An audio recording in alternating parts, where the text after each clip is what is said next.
It's my daughter's birthday. She is 12 years old today. It's April the what's today's date? April. Come on, baby. It's April the 8th, 2014. My daughter's 12. My boy Tom Moyer's 44 or something like that. Anyway, so I just thought I'd check in and give you guys a look at the fact that, D-Day I decided is going to be tomorrow. Here's my completely worthless, useless bankruptcy petition. Anyway, so the point is, I thought I'd show you guys a little bit of, the chaos that is my life and my room and all the crap that's around. I mean, these all have to be filed. If you look right here, this took me every day for the last, I don't know how many months. I've had to prepare both a formal appeal and I've had to draft about a dozen motions, both the state and federal and bankruptcy, in order to try to vacate the judgment, strike it, set it aside. I've had to do innumerable hours of research just to figure out the actual arguments I'm making, because basically it's like me being it's like, Law and Order. They got the one side with they got the people that are the cops, and then they got the lawyers. Well, this is not Law and Order. This is me doing both sides. I have to investigate everything. I have to do all this research and investigation privately on my own, and then I have to put it all together after I learn how the law works. Since my beautiful, lovely ex-wife to be, was traumatized so severely by it, she couldn't help me, which is understandable. No criticism there. It's a lot to deal with. That's part of why I'm making this movie, to show the cost of this kind of thing. And while we're going into this 6th year of bullshit, as I like to call, of chaos, of complete frivolous, vexatious litigation, where we haven't had a single fucking hearing in due process, the point is simply this. I say this today as my daughter turns 12.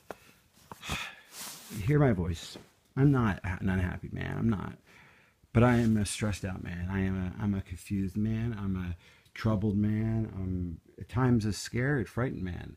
And the only thing that gets me through is a combination of a couple things. Number one, faith.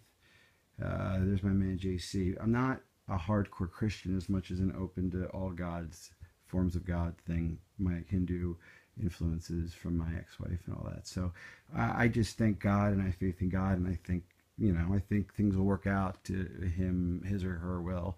And I really have a big faith in that. My PhD recent dissertation was about faith theology, an idea I came up with. That's neither here nor there, but I'll tell you what, as a little aside for the foreclosure process, it's good to have some faith in something. I'd hate to be an atheist going through this, because it's just so tough. It's just too tough to go through this without some type of belief in some power helping you or protecting you.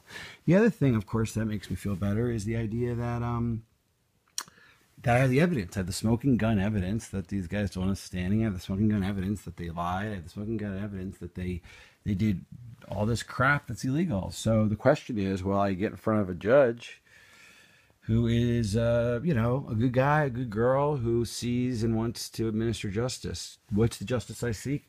I just seek a fair trial. I seek due process. That's all I seek.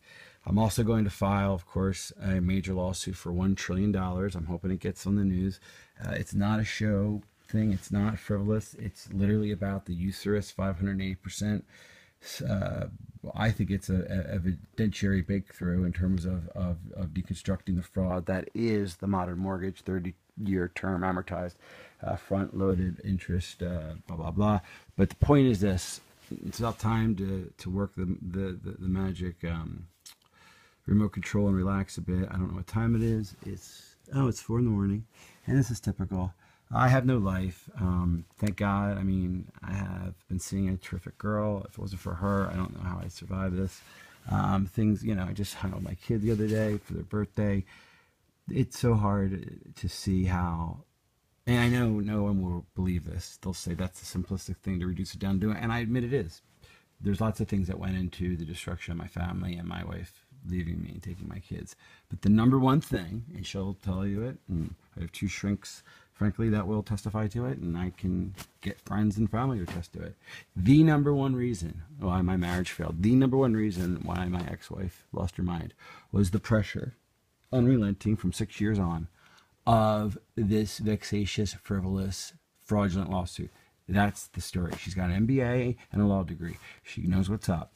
And in knowing what's up, it's very scary to know that a bank can get this far and pressure you this much and make you have to do things like even, declare bankruptcy involuntarily, like I did, to stop a sale that ended up being stopped anyway. The point is that it's one thing after another, and it's taking over our lives. I can't make films because of this. I can't do lots of things. It's an opportunity cost that's absolutely impossible to put a number on.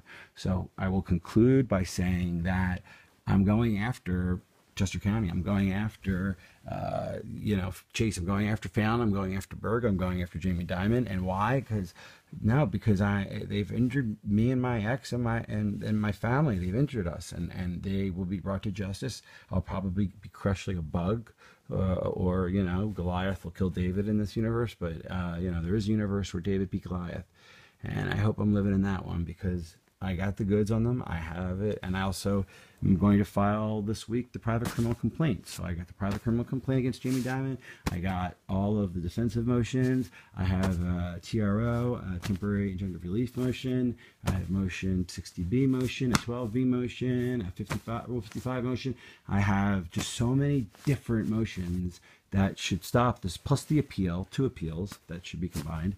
I have my own case, which hopefully will get their attention, and I have a sale for this house in 5 weeks from right now, which, if everything fails that I'm doing here, well, then my ex is going to declare bankruptcy and stop it that way, and she's going to get a lawyer and do it right, and then that'll put it off, and then I will get tackled through the bankruptcy courts. I want to make everyone clear to everybody that this is not a free home. And does this look like I'm getting a free home? This is my job.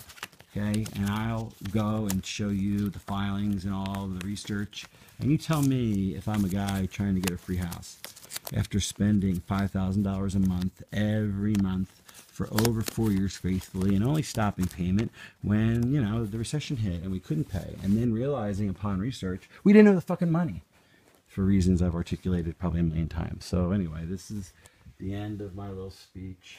This is my ridiculously sloppy room that literally time is forgotten and maids have forgotten and no one cares about and no one visits. I wouldn't even want anyone to visit, except of course my girlfriend. But even that, I'm embarrassed because all I do is spend all day hanging out here, and thank God for my tenant Tom, a mentally disabled friend of mine who I take care of.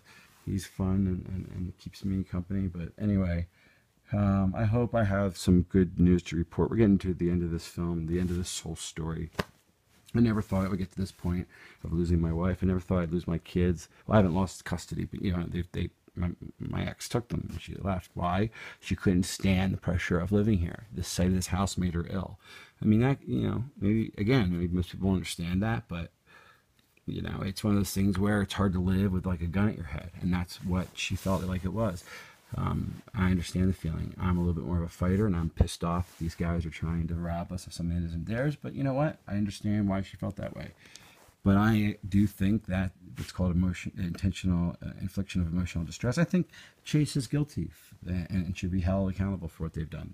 I think they absolutely take this whole thing away, and I would not be with my wife right now. So I know that much for sure. I know what it did to us. I know what it did to her. And anyway, enough of the report. I will check back after, maybe around Jake's birthday, April the 20th, tell you how it went. Please pray for me, to JC or anyone else. I'll take any prayers. This is T. Patrick Murray reporting for Chasing JP Morgan. If you want to win a war, start one.